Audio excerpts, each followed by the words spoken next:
2022년 봄, 전 국민을 분노케 한 계곡살인 기억하시나요?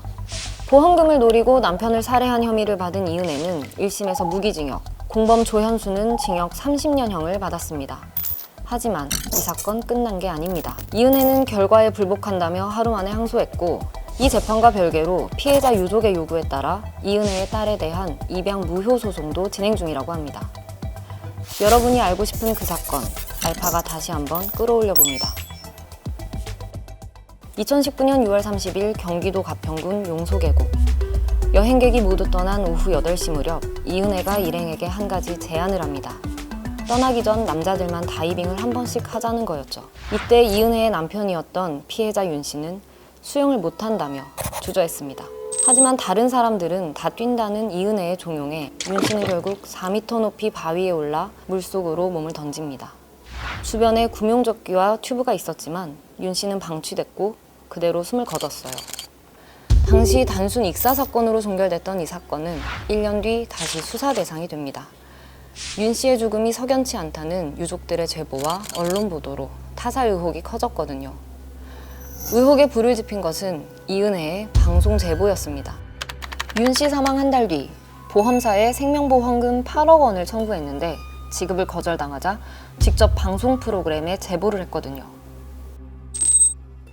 수사에 나선 검찰은 이은혜와 조현수가 계곡살인에 앞서 윤 씨에게 복어 피 등을 섞은 음식을 먹이거나 낚시터물에 빠뜨리는 방법으로 그를 살해하려 했다는 정황을 파악했습니다. 또 이은혜가 가스라이팅, 즉 심리지배를 통해 9년간 윤 씨를 경제적, 정신적으로 착취해왔다는 사실도 밝혀졌어요. 수사 결과 이은혜는 살인, 살인미수, 보험사기방지특별법 위반 미수 혐의로 지난해 10월 무기징역을 선고받았습니다. 하지만 선고 하루 만에 이은혜는 판결에 항소합니다. 무기징역이 너무 과도하다고 생각한 걸까요? 지난해 12월 14일 열린 첫 항소심 공판에서 이은혜는 살인 혐의를 부인했습니다. 조현수와 살인을 공모하지 않았고 용소계곡에서도 윤 씨를 구조하려고 했다는 거죠. 또 보거도구로 윤 씨를 살해하려 했다는 혐의도 인정하지 않고 있는데요. 이은혜는 보건회장과 피를 구매한 적이 없다면서 횟집 사장을 증인으로 신청했습니다. 지난 1월 열린 공판에 횟집 사장은 출석하지 않았지만 자신은 보건회장과 피는 판매하지 않는다는 취지의 의견서를 제출했다고 해요. 검찰은 텔레그램 메시지가 범행의 증거라며 이은혜의 주장이 말도 안 된다고 보고 있습니다. 오히려 이들의 죄를 더 무겁게 봐야 한다며 항소한 상황입니다.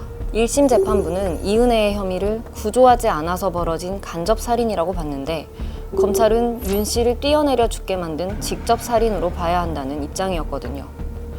또 조현수에게 선고된 30년이 가볍다는 것도 검찰의 항소 이유입니다.